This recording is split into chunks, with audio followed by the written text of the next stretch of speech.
Sejarah itu tidak suci, meskipun tertera dalam kitab agama atau hadis.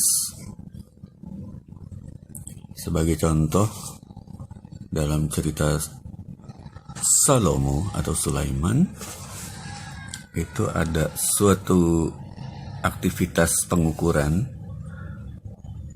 dan di situ kita melihat nih pi sama dengan 3. Jelas ini tidak benar ya kalau pi sama dengan 3. Pi itu 3,14, atau kalau dilengkapin pi sama dengan 3,14159. Jadi gimana di dalam kitab suci ada kesalahan? Ya nggak apa-apa, itu kan sejarah. Sejarah bisa dikoreksi kan. Terus juga Tamar. Tamar itu dilukiskan berzina dengan Yahuda. Yahuda itu leluhurnya para Yahudi.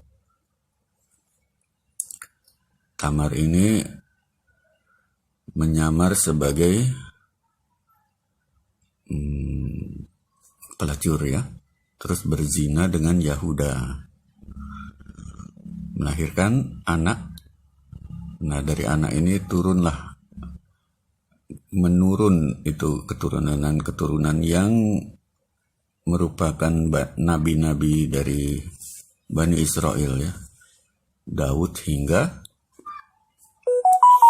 Sulaiman hingga Jesus Christ, Maria ya, Maria kemudian Jesus Christ. Logiskah nabi-nabi dileluhurkan, mempunyai leluhur yang anak zina? Tidak logis. Karena di Bible sendiri disebutkan bahwa anak zina itu tidak boleh ikutan ke jemaat agama. Walaupun sampai turunan ke-10 tetap nggak boleh kalau anak zina itu.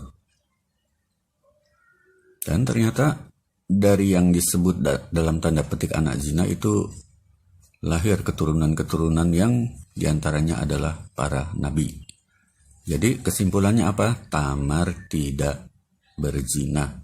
Anak Tamar itu adalah anak yang syah. Lantas kenapa di Bible ada cerita seperti itu? Nah, itu yang tidak bisa dipakai. Jadi Yahuda itu tokoh terhormat, Tamar itu wanita terhormat. Kalau ceritanya seperti komedi, itu sama juga kalau orang Kristen itu mengkomedikan hadis ya. Cerita tentang Nabi seperti komedi. Ya tentu saja itu hadis yang tidak bisa dipertanggungjawabkan.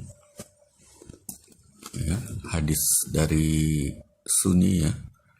Kalau hadis dari Syiah kan digawangi oleh keturunan Nabi, keluarga Nabi itu yang memelihara hadis. Jadi itu lebih meyakinkan, lebih dapat diandalkan ketimbang hadis-hadis yang beredar di luar keluarga Nabi. Itu bisa benar bisa salah itu kalau di luar keluarga Nabi. Karena apa? Situasi politik demikian sengit. Imam Ali bin Abi Thalib itu dimaki-maki, itu keluarga Nabi Ahlul Bait loh. Dimaki-maki selama 70 tahun di mimbar-mimbar. Jadi bisa dibayangkan permusuhan terhadap keluarga Nabi. Ya, Imam Husain sampai dibunuh, gugur ya. Imam Hasan diracun. Begitu imam-imam dari keluarga Nabi itu dimusuhi itu. Syahid semua itu. Nah, jadi sejarah itu tidak suci. Ini gue banget ngambil kata-kata dari siapa? Ishak bin Abraham ya. Yang suka di YouTube itu dalam debat-debat ya. Dia mewakili Yahudi ya. Yahudi dari Indonesia.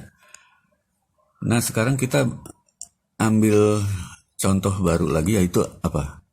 Burung buas dari timur. Ya. Nanti ayatnya ada di deskripsi ya. Di situ dilukiskan burung buas dari timur, istilahnya ayit ya, bahasa Ibraninya ayit. Burung predator gitu kan. Nah, kok jadi gitu terjemahannya? Nah, kalau bahasa Ibrani kita bisa menyandarkan pada bahasa Arab gitu. Pandanannya dari bahasa Arab, bunyi yang ada di bahasa Ibrani, kita cari kata yang dekat dengan bunyi Ibrani itu dalam bahasa Arab. Ayat, apa yang dekat dengan ayat? Ayat.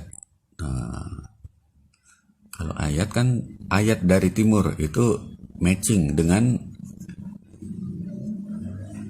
Bible yang menceritakan tentang timur ya. Yang menceritakan tentang timur itu disebutkan bangsa yang kuat ya. Go itu singular dari goyim. Jadi bangsa luar Israel itu yang ada di timur.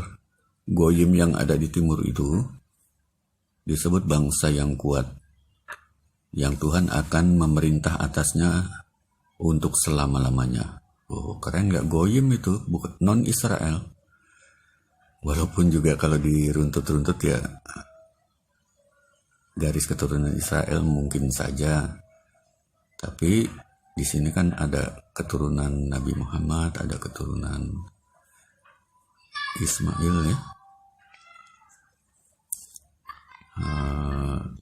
Kalaupun masih terpelihara keturunan Israelnya karena udah putus nasab ya. Kalau Israel itu harus lewat jalur ibu itu untuk memelihara identitas Israel ya.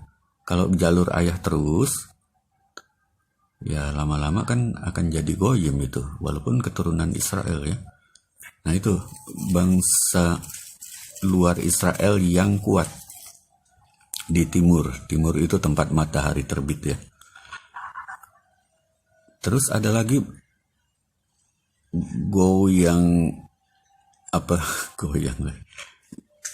goyim, singularnya go ya. Bangsa luar Israel yang kudus. Goyim yang kudus.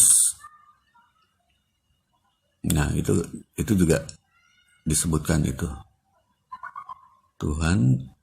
Untuk Tuhan itu Israel akan menjadi kerajaan para priest ya, para imam, agamawan, dan bangsa yang kuat, bangsa yang kudus, bangsa yang suci. Nah, bangsa ini diterjemahkan ke dalam bahasa Inggris nation, padahal sebenarnya goyim. Singular dari goyim ya. Bangsa luar Israel yang suci. Ini sekarang udah suci belum sih Indonesia? Harus dicuci dulu ya, dibersihin itu. Nah, bangsa dari timur itu disebutkan bangsa yang kuat, non-Israel ya, dan bangsa yang suci. Nah, kalau pandanannya disebut burung buas dari timur, nggak setuju gue banget ya. Ayat dari timur masuk akal kalau ayat, karena dekat dengan ayat dalam bahasa Ibrani yang diartikan burung buas. Try this at home.